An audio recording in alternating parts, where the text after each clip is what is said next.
Outra pergunta que eu sempre faço para os meus clientes é que esportes essa persona praticaria. Então, se você não sabe o que é persona, eu falei em outro vídeo, então ó, tá aqui no card acima aqui, veja esse vídeo aqui que você vai entender o que eu estou perguntando.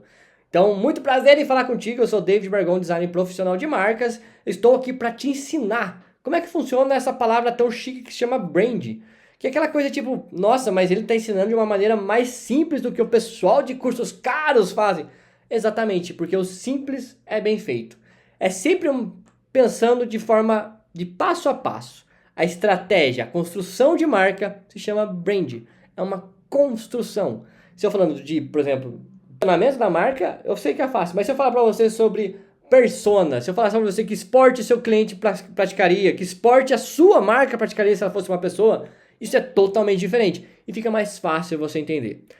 Essa pergunta eu sempre faço porque é uma pergunta que ela, na resposta do brief que meus clientes fazem, então se você, primeiro, se você quer ser meu cliente, tem um link abaixo para você falar comigo agora e a gente começar a fazer a sua marca. É legal porque a gente constrói juntos, não fica aquela coisa de o David tá falando que eu tenho que fazer isso o tempo todo. É uma construção conjunta. Eu sempre vou obedecer, responder o que você está falando com a parte técnica que eu tenho do mercado, para que seja uma construção realmente que vale a pena, que seja eterna. Então que você se identifique com a marca e aquela coisa, sem limite de alteração, para que você tenha a liberdade de saber que é um investimento e é uma construção conjunta. Se a gente está criando conjunto, por que eu vou te dar limite? Não tem sentido. Então reclame com a sua agência que coloca limite nas coisas. Então, ó, sem limite de alteração, porque é uma construção em conjunto. Você passa seus pontos, eu passo meus pontos, a gente se alinha, tudo fica certo. Mas voltando sobre por que eu faço essa pergunta sobre esporte? Por quê? Quando a gente cria uma persona, que eu expliquei no último vídeo, você já tem mais ou menos uma identidade da pessoa. Por exemplo, se é uma senhorinha, por exemplo, o que uma senhorinha geralmente faz? Hidroginástica, tá? Na água. Então, se ela faz hidroginástica, você já vê que, pô, tem alguns pontos que eu tenho que seguir. Tem um público ali que ela já conversa, que é o pessoalzinho da hidroginástica. Então, a gente vê que esse pessoal sempre vai estar procurando um docinho, alguma coisa, talvez um docinho mais natural, um docinho mais fitness. Tá vendo que já começa a ser por uma coisa diferente? Então, se você vende um produto sofisticado, de alta renda, que a gente está falando assim, nossa, eu estou vendendo automação, David, o que seu público faz? Ele joga golfe, joga tênis, ele assiste Fórmula 1. Ele não vai ser exclusivamente do futebol. O Brasil é o país do futebol, é para todas as classes, mas o seu público assina ESPN. Então, se você tem um público que é mais elevado, por que você vai pensar numa ação em futebol?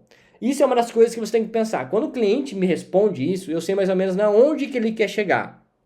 Então, às vezes é uma cidade que não é muito grande. Eu faço umas marcas que não é uma cidade muito grande, mas é uma cidade, por exemplo, vai vender, é uma imobiliária, tá? Uma imobiliária de alto padrão, que ela vende só casas luxuosas. O que a gente pode fazer para melhorar isso? Sabe aquele restaurante na cidade que é o mais chique da cidade? Poxa, tem um QR Code ali para a pessoa ver o cardápio ou uma na mesinha. Ali é um ótimo local para ela fazer propaganda. Mas por que eu falo isso? Porque geralmente na TV vai estar passando algum esporte que não é futebol. Ou nem vai ter TV, vai ter uma música ao vivo. Nesse caso, a pessoa sempre vai estar acompanhando esse público. Então, se a pessoa, por exemplo, tem algum naquela região, algum campo de golfe, se tem aqui naquela região alguma coisa, sempre as pessoas vão sair para ir naquele local. Então, sempre pense no entorno. Então, quando eu pergunto sobre o esporte que ela pratica, é para saber qual que é o nível que a pessoa quer atingir. Então, às vezes, está totalmente errado. Quando uma pessoa responde o briefing, ela vai falar, meu público pratica futebol, mas na verdade é tênis. Meu público pratica golfe, mas na verdade é futebol. Então, tem essas diferenças, sempre vai ter. Mas isso é importante para você definir o que ela faz, onde a gente pode chegar, como que a gente pode definir os locais ideais para fazer anúncios. O que eu falo sempre, por exemplo, uma nutricionista. Qual que é o melhor local que uma nutricionista pode estar? Você vai falar, David, é supermercado, é hortifruti. Não. O melhor local que ela for estar hoje, que é moda, hype, pra caramba. Uma tenda, um post, um material, um post que eu falo é banner, tá? Um banner no beach tênis e no crossfit. Os dois melhores locais para estar qualquer nutricionista hoje. Se você é nutricionista, pega essa ideia. Você vai ter que estar no beach tênis e você vai ter que estar no crossfit. São dois locais que as pessoas estão preocupadas, mas realmente preocupadas com a saúde. que elas estão lá porque elas gostam do esporte. Então elas querem melhorar a competitividade dela. Isso é só quem tá nesses dois esportes hoje. Lógico, quem tá na academia, tá, mas o público é bem diferente. Às vezes quem tá na academia é só pro contínuo. Sabe aquela coisa de continuar? CrossFit é desempenho, beach tênis é pra pessoa disputar alguma coisa. Então, vôlei, né? Essas coisas, vôlei de praia, essas coisas assim. É nesses locais que o nutricionista tem que estar. Às vezes uma loja de suplemento também tem que estar nesses locais. É um banner. Às vezes a pessoa vai te cobrar R$ 100 para colocar um banner ali que você consegue facilmente atingir essas pessoas. Então, novamente, nutricionista, eu já recebi briefing com nutricionista colocando que é futebol. Lógico, o público dele até pode gostar de futebol, mas se ele não fica perto de uma área que tem futebol de alto rendimento, alguma coisa desse tipo, uma escolinha de futebol, não adianta nada. Então, beach tênis, por exemplo, é um público, pessoal de alto desempenho é outro. Então, é sempre pensando no entorno. Então, faça essa pergunta no seu briefing, ou se você é meu cliente agora, você já sabe por que eu faço essa pergunta, para que eu saiba para onde a gente pode caminhar, até onde a gente pode ir. Então, tem alguma referência a tênis, por exemplo, quando o público for ideal, tem uma referência a futebol quando for, porque isso você chega mais perto do seu cliente, principalmente nas redes sociais, tá bom?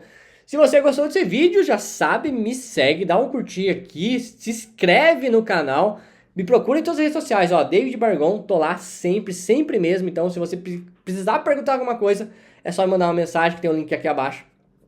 Ou coloca nos comentários o que você achou. Você não sabia que isso era importante para sua marca, mas isso faz toda a diferença. E se você tá aqui para aprender, saber sobre brand, como é que o David pensa que vai muito além da marca? Ó, clica no Hypar aqui, eu quero ver você me ajudando a crescer. Quem sabe daqui a um tempo a gente tem um curso, mas não te ensinando a executar uma marca, mas a pensar de uma forma diferente.